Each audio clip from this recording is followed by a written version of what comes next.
खुलुमबाय स्टुडिअ आं राकेश रामसियारि बे समनि मोनसे राजखान्थियारि खौरां गोख्रों भाबै गाग्लोबदों एमपि जयन्त बसुमतारी बिथाङा सेवली महिलारी एबा हाग्रामा महिलारीनि सायाव गोख्रों फिनजाथाय होनायखौ नुनो मोनदों। बिथां जयन्त बसुमतारी बिथाङा बाथ्रा बुंथिदों जे बे समाव हाग्रामा महिलारी एबा बिपिएफ राजखान्थि हान्जायाव गुबुन सुबुंफोरनि जायगा गैला।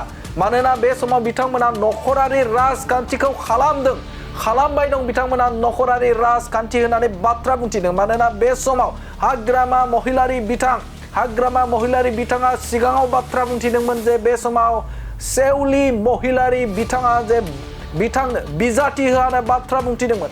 नाथाय उननि समाव बिथां सेवली महिलारीनो बिथां हाग्रामा महिलारीया बिजाथि होबाय। जाय बर' हारिनो संग्रामजों सोमोन्दो थानाय आन्दोलनजों सोमोन्दो थानाय आरो मन्त्रि जानाय बिथां प्रमिला रानी ब्रह्मखौ नेवसिनानै जोगारनानै बे समाव गावनि बिसिनो बे समाव टिकेट होदों होननानै बाथ्रा बुंथिदों बिथां जयन्त बसुमतारी बिथाङा। जाय दुखुनि समाव हेफाजाब होबाय। बे दुखुनि समाव हेफाजाब होबाय, अलखद समाव गसंथाबाय हाग्रामा महिलारी बिथांजों। नाथाय बेखौनो दिनै नेवसिगारबाय होननानै बाथ्रा बुंथिदों बिथां जयन्त बसुमतारी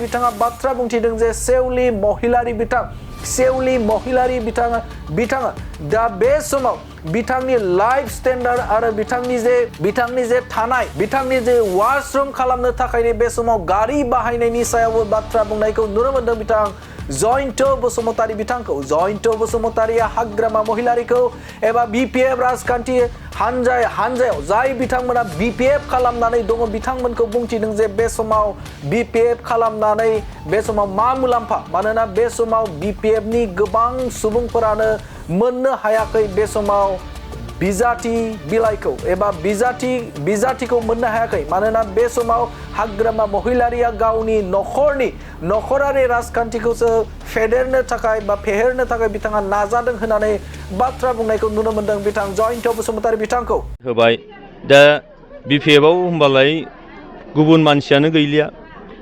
गुबुन मानसिया दिनै बिपिएफआव माने लिडार जानानै खामानि मावनानैथ' मा लाबथ' दंफालाय।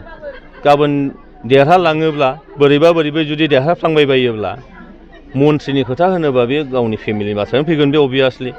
दा बेनिखायनो बेबायदिखौ दिनै रायजो राजाफ्रा निस्सय सिनायनानै लादों जे नखरारि राजखान्थिजों बाखि माखासेखौ मा खालामनो सानदों बे बाथ्राया फैदों। आरोबाव बिनि सायावनो आब' प्रमिला रानी ब्रह्म जों बयनिबो अनजाथाव, जों बयबो रेसपेक्ट खालामो। गाज्रिनिख्रुइ गाज्रि थासारियावबो हाग्रामा महिलारी बिथांजों थाफादोंमोन, लोगोआव मदद खालामदोंमोन, नङा होमबा, सुंथादोंमोन। बे बिथांखौबो दिनैहाय केन्डिडेट होनो हायैया बे मोनसे जोबोद इनाय जादों होननानै जों सानो। जिहेतु केम्पेनिं खालामनो थांनायाव गारियावनो बेथ' एसे जोंनि समाजाव दिनैनि थारिखआव साननो गोनां बाथ्रा जाहैबाय, नङा होमबा। गुबुन फारसेजों नायनो थाङोबा जोङो बहाबा केम्पेन खालामनो थां बा माबा थां, बेयाव जोंहा दिनैनि थारिखआव रावबो माने अपेनाव नोङो थांलिया, खुलायाव नोङो बेबायदि खिनाय बाज'नाय खालामलिया। बयनावबो माबा नङा माबा बेबायदि नोङो वाशरुमफोर दङ, फायखानाफोर दङ। दा बेबो जुदि बाहायजाथाव जालाबा बे मोनसे साननो गोनां जायो। दिनै रायजोफ्रा नोजोर होदों, दानो केन्डिडेट जानायावनो बेबायदि लेभेलाव जुदि लांखादोंबा, गावखौनो बे थाखोनि दोनखादोंबा, गाबोन देरहाखांनानै मा खालामगोन बे बाथ्राफ्रा सरसा जासोलायदों। बे आंनि बाथ्रा नङा, बे साधारन मानसिफोरनि बाथ्रा, ससियेल मिडियाजों गोसारनाय बाथ्रा। आरो जि बेखौ लांफादों होननायाथ' नंगौआनोखा, नोंथांमोननि मिडियानि गेजेरजोंनो जों मोन्थिदों, बे प्रुफ जाखानायखा। दा बेनिखायनो बे एसे साननो गोनां आरो बेनि हयथ' उल्था फिथाइ निस्सय थाहैगोन। जोङो गासै मोन 15 समस्ति बिटिआरनि सिङाव होदों आरो बायजोआव 3 होदों, गासै 18। जों नायदों गासैबो समस्तिखौ नायजोबनानै जे खमसे खम जोङो नैबे बिटिआरनि सिङाव 12 समस्तिनि खम जों मोननो नाङा, 12थायाव जों देरहागोन। आरो बायजोनि जे 3 बे 3 समस्तियासो जोबोद मोजां जानानै दङ। बेनिखायनो इन टटेल जोङो 15 सिमखौ जों मोनथारनांगौ। नैबे समाव सानदि इउपिपिएलआ कन्टेस्ट जाबाबो इउपिपिएलआ जेनगोन, आं देरहागोन होननानै बिथाङा खौरां बिजोङाव फोसावदों। मा मेसेज होलांगोन सार बेयाव? बेयाव नों नाय, बर' मानसिफ्रा होनायनि बाथ्रा गैखाया।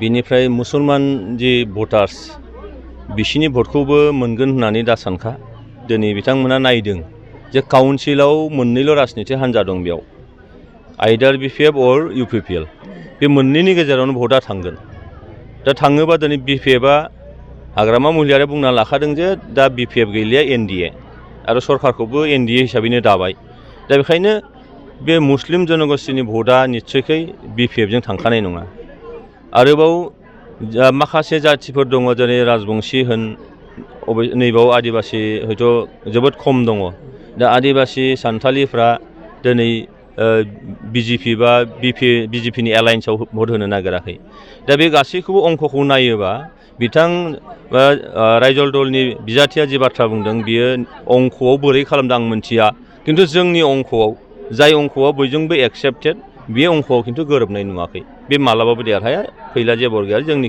बिजाथि जोंस्रां ब्रह्मआनो देरहागोन देरहानो रोखा जाबाय सार एकदम रोखा